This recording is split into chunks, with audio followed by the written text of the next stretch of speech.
This is In the Trenches, broadcast 15. Welcome to In the Trenches, where entrepreneurs, artists, writers, designers, inventors, warriors, and leaders share their stories of doing the hard, creative work that impacts all of our lives. Let the journey inspire you to do something worthwhile, build something bold, and create your life's work. And now, your host, Tom Morkis.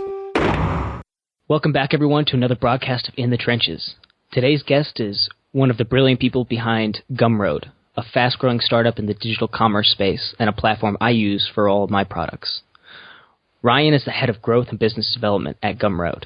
If you do a quick search Ryan Delk or Gumroad, you'll probably find dozens of articles, interviews, and videos featuring or talking about Ryan and the Gumroad platform.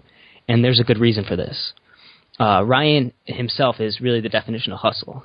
He's done an incredible job of establishing relationships with all sorts of people to encourage use of Gumroad as their sales platform of choice, from big-name musicians like Keith Urban to less well-known but arguably more handsome entrepreneurs like myself.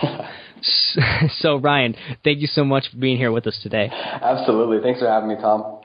For sure, man. So, the way I like to start all these interviews, these conversations, is to get to know a little bit about the person we're talking to. So tell us a bit about yourself and how you got involved with Gumroad. Yeah, so I got involved with Gumroad and kind of with startups as a whole in a pretty roundabout way. I've kind of always been really interested in this idea of finding opportunities to create value for people and sort of ways to make money and really monetize value creation from a really young age. And so I was sort of always interested in different ways to do that, whether that was selling things, whether that was providing services. So in middle school and high school, I was really involved and kind of interested in that. And then I got to college and I thought, I should do finance, I should, go into banking. That's sort of the natural thing that you do, you make a lot of money, etc. So I did that my freshman year, and I did an internship after my freshman year in finance and really didn't enjoy it. So I knew that wasn't for me. And so then my sophomore year, I wanted to do figure out what the craziest thing I could do would be, because that was sort of my last summer before I was a junior, and then I needed to be working towards a career and all that. So I ended up going to Nairobi, Kenya, and working at a tech hub with a guy. His name's Eric Hirschman. He's a TED fellow. He's just a really well-known guy kind of in the tech space. And that ended up it was just kind of where everything started for me, where I really got kind of excited about startups and about the tech world and, sort of about the value that was being created and kind of how rapidly you could create value and then how quickly you could scale that value. And so I went there for 3 months and worked there sort of building out the business side of this tech incubator, and we ended up launching a venture fund to invest in these African tech startups, and ended up meeting a lot of really cool people from the Valley that were actually in Nairobi coming through what's called the iHub, and then got back to the States and sort of stayed involved with the iHub. I was an associate at the Savannah Fund, which was the fund we launched for these investments, and knew that I sort of wanted to get into the sort of San Francisco tech startup scene. And so I was thinking about what industries were sort of really ripe for disruption and what companies were doing the disruption in a way that was really exciting. And Square was at the top of my list. And this was, I don't know exactly what it was, but Square was a year and a half in, basically. So I think it was late 2010, early 2011. And so I reached out to them and sort of got involved with Square while I was at school, and was able to help them out with some stuff, sort of part-time while I was at the University of Florida, and then was going to come out and join Square for the summer and potentially full-time. And then met Sahil, who's the founder of Gumroad, who was at Pinterest at the time and was leaving Pinterest to start Gumroad, and he was raising a seed round for it. And we met up, and after a couple conversations, I decided not to join Square and to do Gumroad. So. Sure. So did you work with Square for a while though? Yes, I was working for Square remotely while I was in school for I think maybe 6 or 8 months, and that was sort of my plan. I was going to work for them while I was in school, and then go out for the summer, and then probably stay on full time, and that was what I wanted to do. and Square was growing really, really quickly. So when I like sort of started working remotely, I think it was maybe like less than 100 people. And then it was like 250 or like 300 by the time that I would have sort of gotten out and been working full time. And so it was, I mean, still growing really quickly, still an amazing company, and I love Square, but it was just very big, and the opportunity to, be at the ground floor of a company that I thought was, as disruptive or potentially more disruptive than Square was really, really exciting to me. Yeah, that's really fascinating. So then how did you actually make that, how did you actually, connect with the founder of Gumroad? Yeah, so I was out in San Francisco. I was interviewing for a bunch of different positions. And so I was out in San Francisco, and he had written something on Hacker News about, what he was doing and this like side project and all that. And so I just reached out to him over email and just, I think I shared some ideas for, like ways that I thought, either partnerships for Gumroad or like opportunities for areas for Gumroad to grow in. I just asked if we could get coffee. And something one of our investors, Chris Saka, says is always add value before you ask for value. And I think I just read that like right around the time when I was thinking about like what I wanted to do and getting out to San Francisco and all that stuff. And so I sort of tried to approach this whole like, whether I was interviewing with a big company or just talking with founders and stuff, like how do I add value before I ask for value for them? And, so sort of even before asking for the like, hey, can we get coffee, or like, hey, I want to work for you, or, are you looking to hire people? I think like finding ways to add value is really, really important. And so that was sort of the strategy I took with like whether it was sort of like really actionable partnership ideas or just kind of growth strategy, or specific people, you could introduce someone to that would be valuable for them. So that was what I did. I think after Sahil and I met up, I sent him some more ideas and some more, different partnerships that I thought could work really well, and like a PDF or two of ideas. And I think that just works really well because it shows immediately like you're thinking kind of on a very deep level about the problems that they're solving, the things that they think about all day long, and hopefully giving them something that even if you never met them again or never talked to them again would still be valuable to them. And that's something that I think applies to not just like, getting jobs or meeting people, but just relationships in general and sort of life as a whole. I think it's a pretty good motto. And I think Chris Saka, like the way that he said it, add value before you ask for value is a really good way to think about it. Yeah, for sure. And it's kind of fascinating too that you already had that mindset going into it, because now your part in Gumroad is really, at least from my perspective, my vantage point, it seems like your job is to be that person that creates these relationships. Would you say that's correct? Yeah, I mean, we're definitely, a lot of what I do is connecting with people, and whether it's sort of thought leaders in our key verticals or people in the entertainment industry, it's very relationship driven, and it's about finding people that are, selling content, doing exciting things, trying to push the envelope, find innovative, platforms and use them, and then, connecting with them and finding ways that Gumroad can be valuable for them. Yeah, for sure. So I'm curious, that's how you got the job. You were, creating more value, for somebody else before you asked anything in return. And now you're doing the same really when you're reaching out to people to build Gumroad. What is it about the platform itself that gets you so excited, and gets you so motivated to do that? Yeah, I think, there's a lot, otherwise I wouldn't be working here if there wasn't a lot of things that got me excited. But I think what the most exciting thing to me is I think that anytime that you can shift the power in a marketplace or in an economy towards the creators or the people that are creating the most value, particularly in marketplaces and economies and sort of industries where the power is shifted away from them, I think that's really exciting, because I think almost everyone agrees that if the creator of something, or if the person that's, creating the most value sort of in like a value chain, is the one that has control or has a lot of the power in a situation, that's sort of the best thing for the world.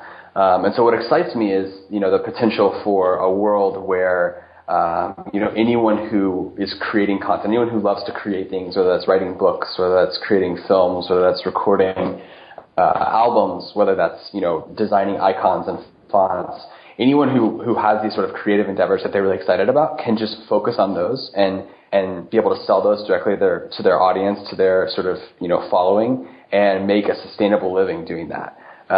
Because I think a huge percentage of the, creators in the world right now cannot do that. And so they work full-time jobs that they don't really enjoy. And then their art, their passion sort of becomes an afterthought. And they're not able to devote the time they want to it. They're not able to put in, the energy that they want to it. And you have to get to this very, very high level before you get to a point where you can actually sustainably make money and make a living. And even the people that you think of as being super, super successful, some of them even are struggling because there's so many people involved in the value chain, and there's so many people, that are sort of like involved in whether it's distribution, whether it's, and a lot of these people add a lot of value, and we partner with a lot of these people and we work very closely with them. But the piece that we're trying to solve is sort of this commerce piece where, we want to, as cheaply as possible for the seller, we want to deliver this amazing experience where they're able to sell content directly to their audience and then keep 95% of their revenue and all the data and own that relationship with their audience. And so, if you think about it compared to a platform like iTunes, if you're selling music, or Amazon, if you're selling films, where, they take 30% of all the revenue, even just that 25% piece without thinking about the data, or just thinking about purely the payment cut, is a game changer, because that's a quarter of the pie that's now in play that wasn't in play before. And if you're making, if your work is netting $200,000 a year, that's $50,000 more that's on the table now, and that's that's a salary. You're able to survive on that, and that's amazing. To be able to kind of have a platform that can empower that type of those type of people to sustainably make a living and to be able to just do what they love. That's what's really exciting to me. Yeah, that's fascinating. And now you guys you're teaming up with a lot of big time people. I mentioned Keith Urban before, but I know you've been in Nashville before, kind of establishing. I think you just came back from Nashville. Establishing relationships with a lot of artists in that scene. People who are very much, again, from my vantage point, in that traditional hierarchy or traditional structure of, where the artist probably doesn't make that much. He makes a small percentage because a lot of it goes to the producers, the distribution, et cetera, but now you're actually connecting with these artists. And what's your results been with that? Like, how have they responded to Gumroad as a platform? Yeah, it's been really interesting. So Gumroad was originally really built for the independent, creator. And this could be, bloggers, authors, designers, filmmakers. And we saw pretty early on that the platform scaled really well to, people with much bigger audiences. And I think some of like the first sort of bigger people to use it were like Guy Kawasaki, like Diplo, a couple other artists like Ellie Goulding. And so we started seeing a lot of success, and we realized, well, this works great for independent people that are selling directly to their audience, but it also works really good for these people with much bigger audiences, because it's the exact same thing. They have this, cultivated following that they have. They can, sell directly to them, and they can make a much bigger percentage of the total revenue. And so, yeah, we've worked really, really closely with the entertainment industry, with record labels, with talent agencies, with management companies.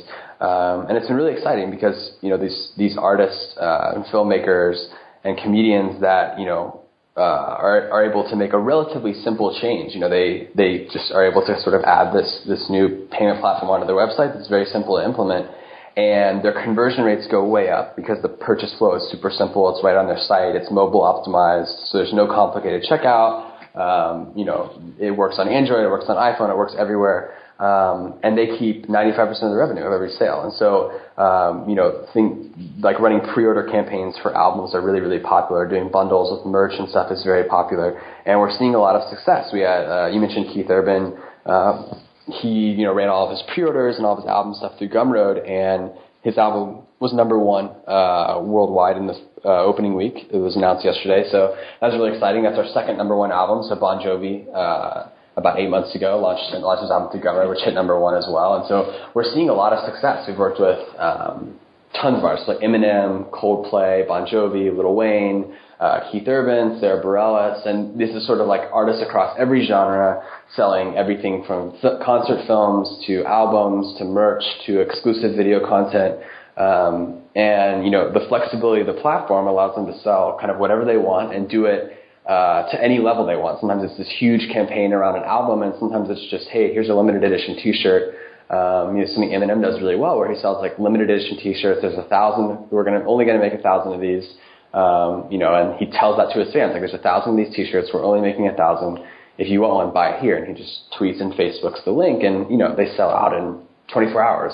And so it's this opportunity to sort of, very simply, very flexibly create, new content, new products that are really simple to then go and sell to your audience. And so we're seeing a lot of success. And and what's cool is that everyone's really excited. Like the labels are really excited because they're making a lot more money. Because again, 25% more sort of the pie is there. The artists love it because the conversion rates are much higher. They're getting all this amazing data.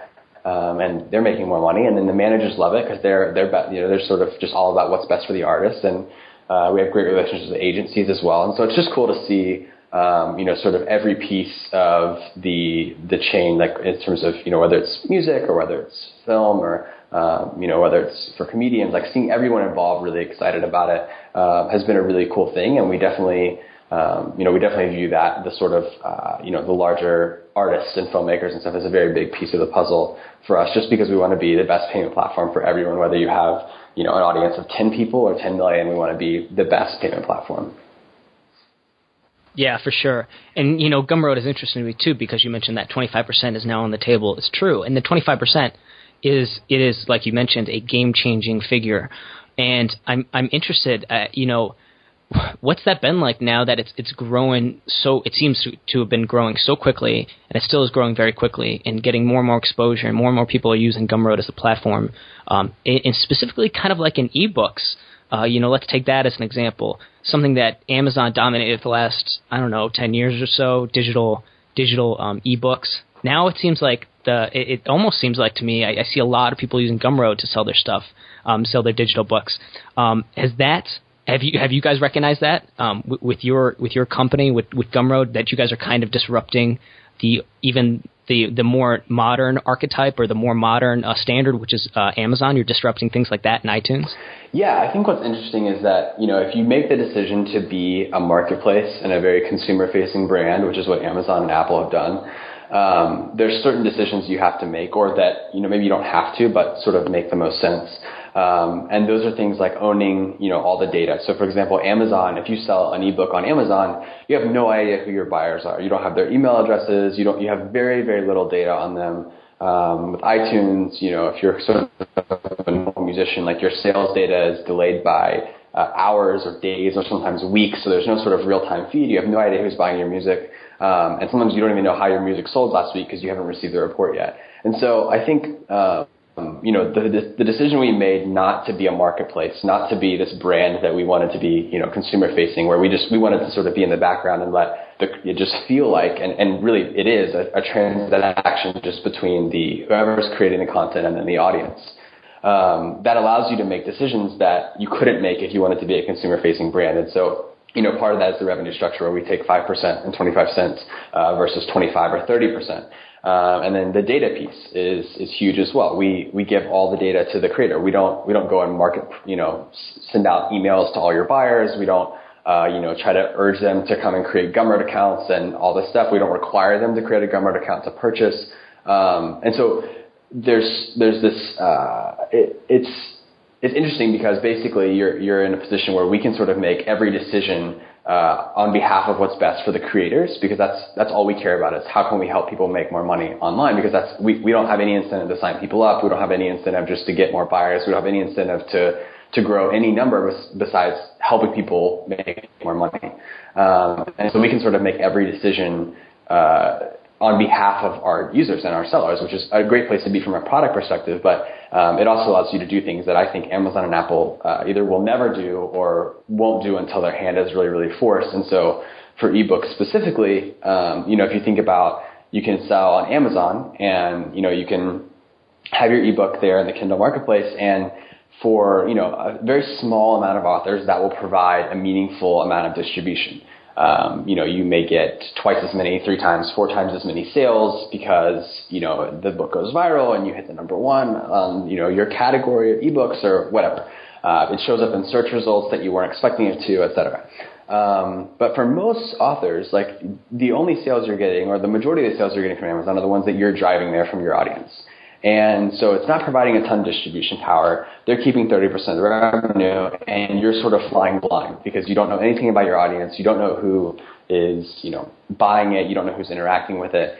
And a lot of authors have tried to get around this with these sort of hacky things where they'll say, like, if you forward me your Amazon receipt, I'll give you something. And it's almost like sad to me that you have to create these, not a gimmick, but you have to say, like, hey, I'll give you something free if you forward me your receipt, and then they can know who their buyers are. And so we've taken the position of, we don't use any of your data. We pass on all the data to you. You get these really robust analytics.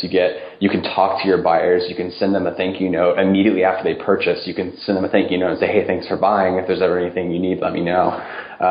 And so I think that just the ability for us to make every product decision with the mindset of, and we literally, when we're thinking about products, we literally put sellers' names on it. So, we say, like, what would Tom want? As a Gumroad seller, like, what would Tom want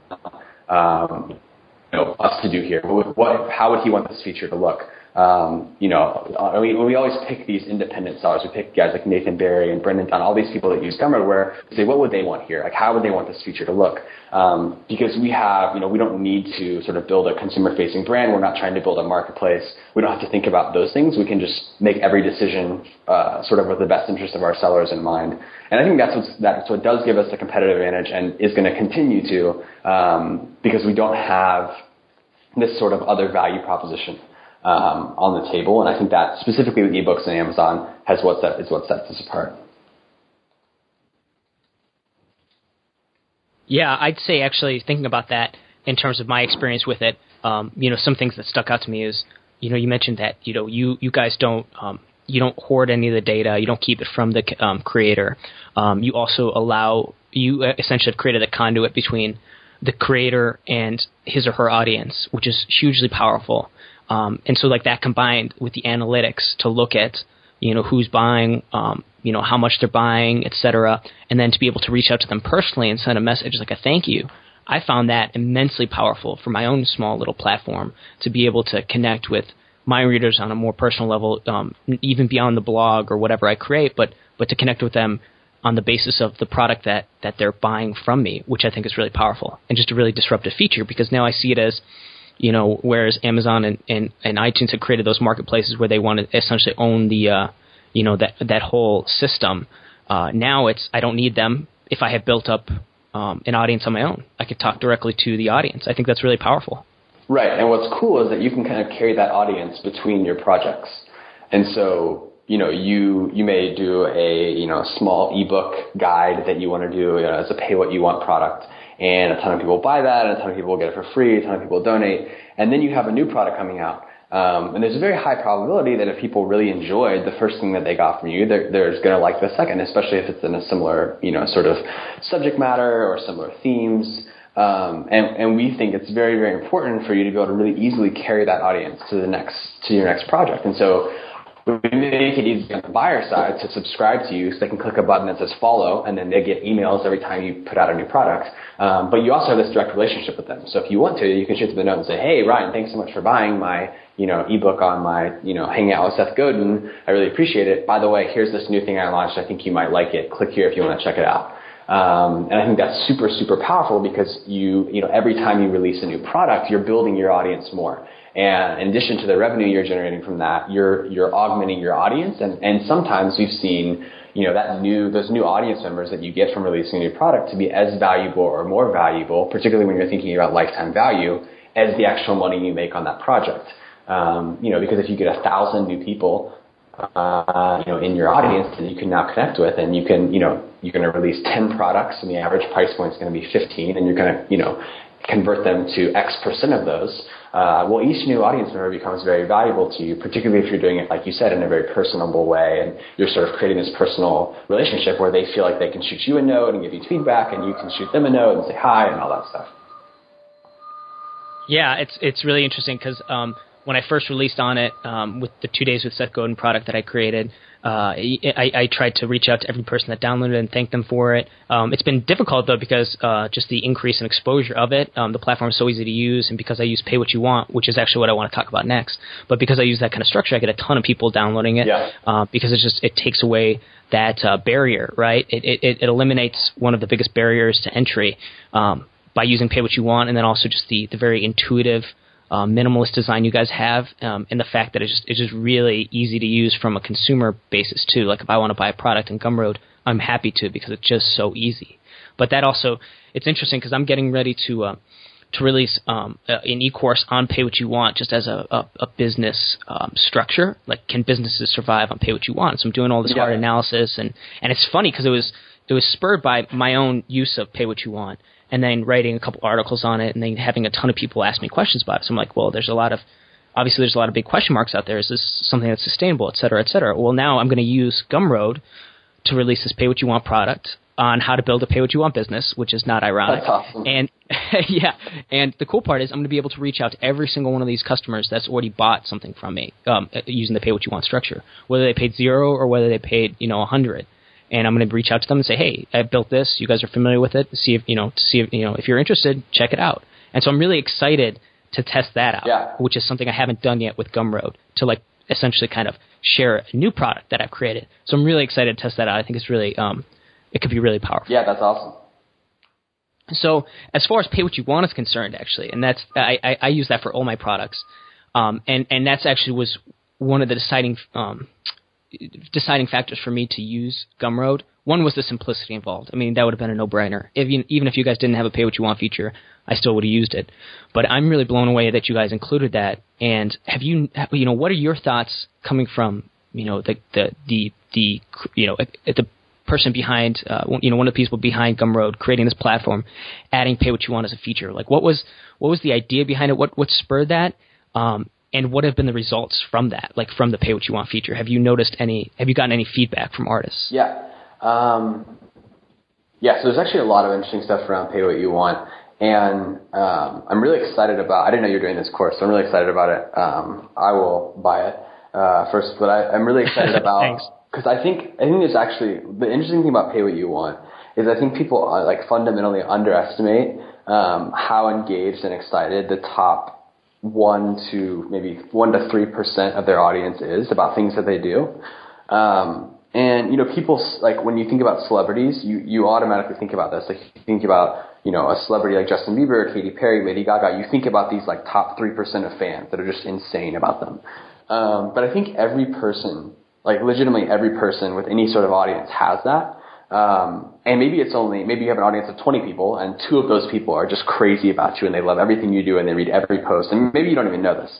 And maybe you have an audience of 1,000 people and there's 10 people that are just crazy about you and crazy about what you work, and they love your work and they're so excited about it. And maybe they've never told you this, maybe you've never talked to them about it, but they are.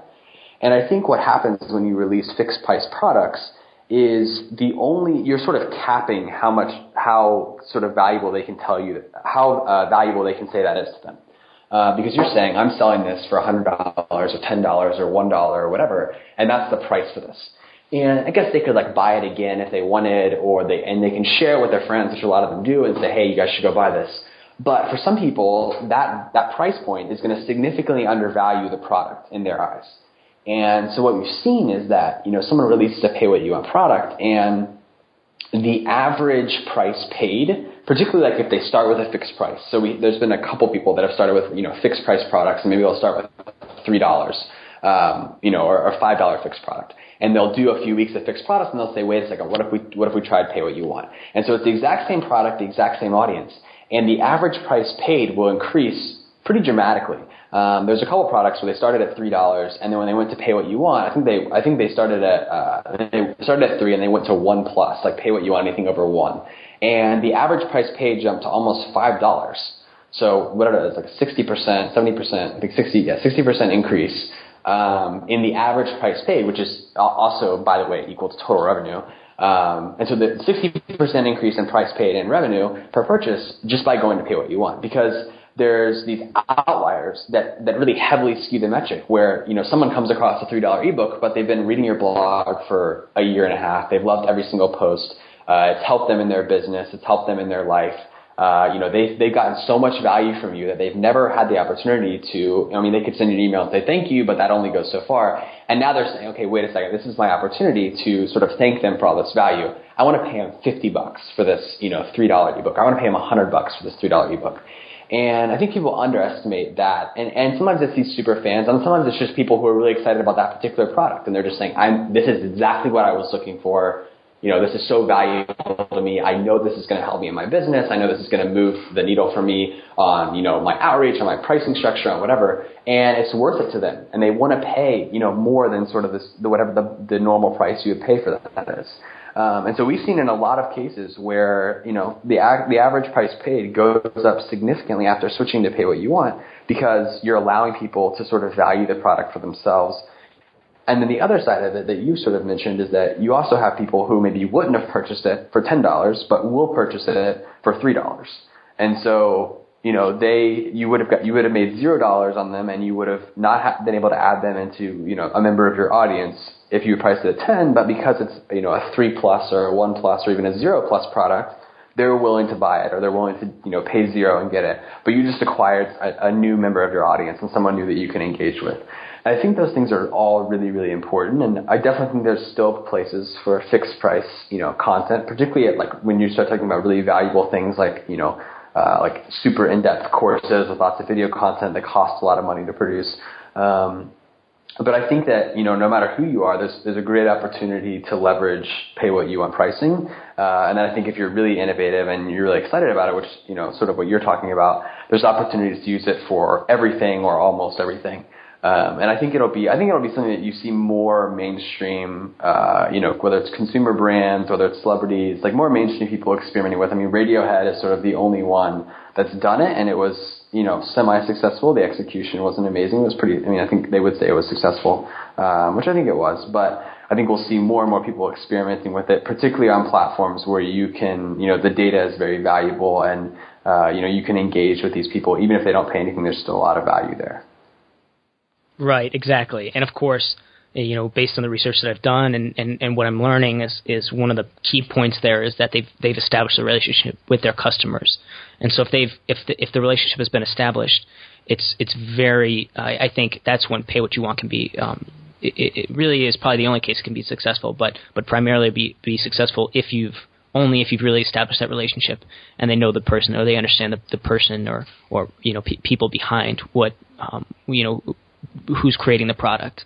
So, and Radiohead, even doing some research on them, they actually sold more with their Pay What You Want album than they did on their previous commercial release, the one prior to that. Yeah. So yeah, it was actually a blow-up success for them, surprisingly. I don't know if that's how they would consider it per se, but another thing too that you didn't mention, but I want to mention too, because it was really powerful for me, was that because it was Pay What You Want, even the people that didn't pay any money it seemed like they were very willing to at least share the content and spread it and tweet about it, Facebook it, because why wouldn't you? There's nothing to lose here. It's free if you want it. So there's really no barrier to entry there, but there's also no fear of if I share this with my audience, if they're going to get scammed or anything. Hey, it's free if they want it. So I've noticed that a lot of people are willing to tweet and share things and Facebook share and spread the word more when it's a Pay What You Want product. But that's just from my own personal experience, and I found that very valuable. Yeah, and something we think about a lot around that is,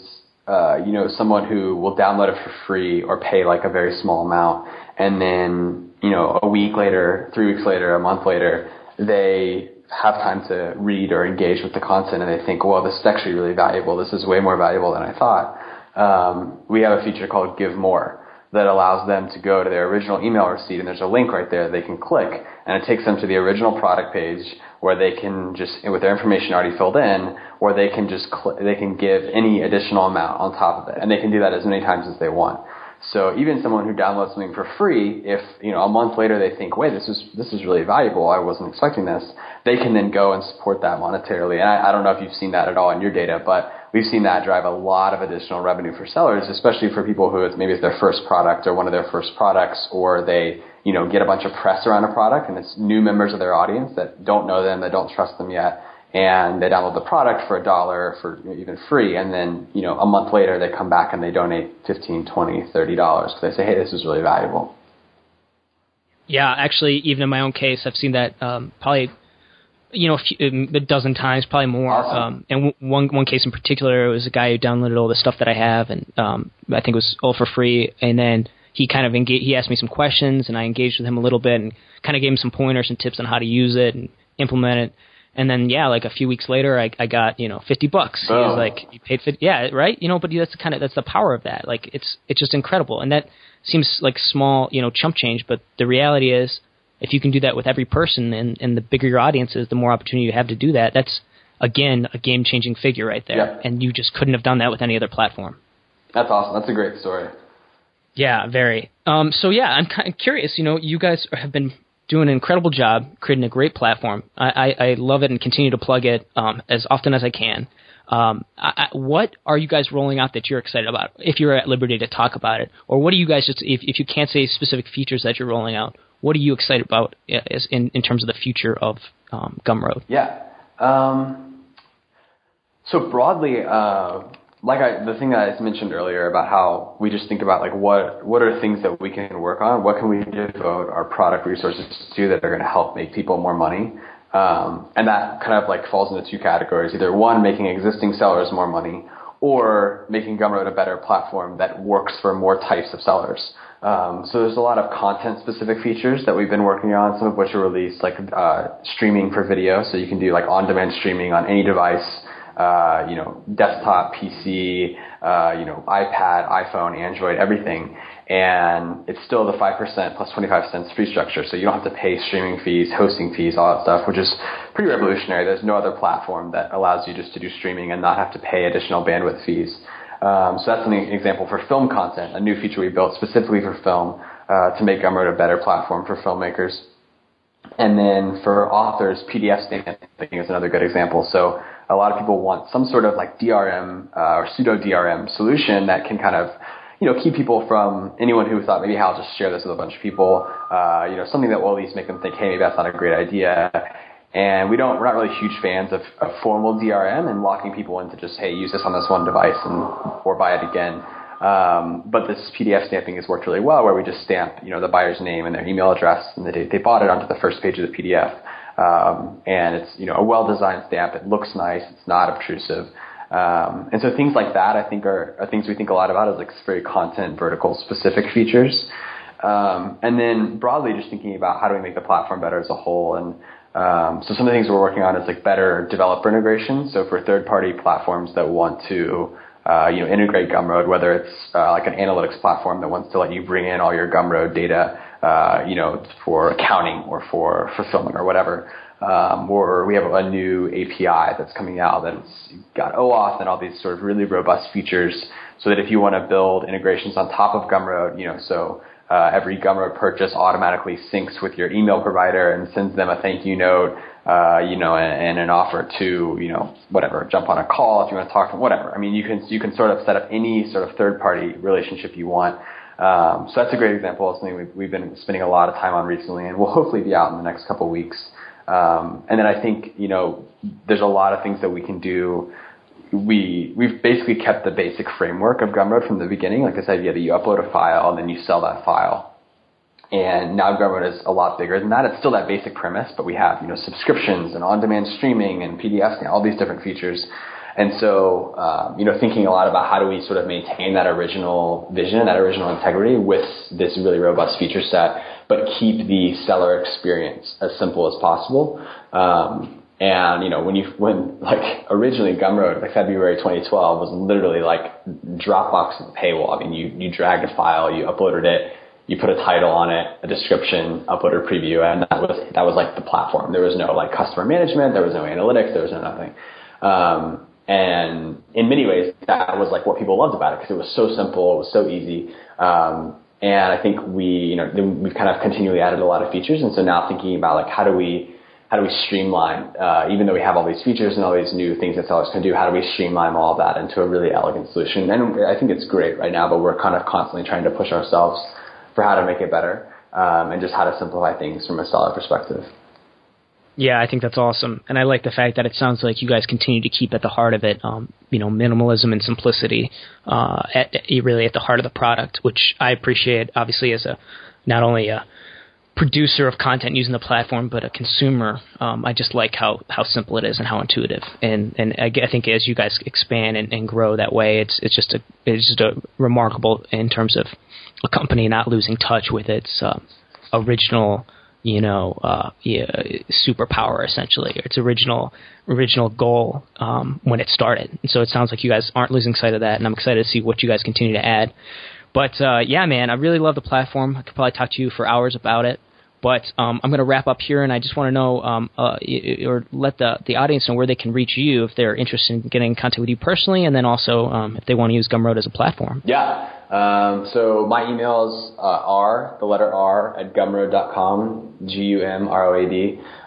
Would love to chat with anyone if you want to talk how to sell content online, pricing, launch strategies, or just want to chat about Gumroad or in general, anything. Always happy to chat. So ping me over email. On Twitter, I'm at Delk, D-E-L-K. So ping me on there as well. But yeah, I try to be super accessible for my email everywhere, and happy to chat with anyone who has questions or wants to brainstorm or anything like that. Well, I really appreciate it, Ryan. You're a super generous guy, and I do appreciate you taking the time to do this and share your knowledge. I've always found that remarkable about you is how generous you are with your knowledge and how willing you are to share it and reach, and take the time out of your day to connect with people. So thank you so much for that, man. Absolutely, man. Thanks for having me. And that wraps up In the Trenches, Broadcast 15. You can find the show notes at tommorkes.com/broadcast15. That's the number 15. Thanks so much for listening. I hope you enjoyed today's broadcast. And if you do, please share it with somebody you know who might appreciate it.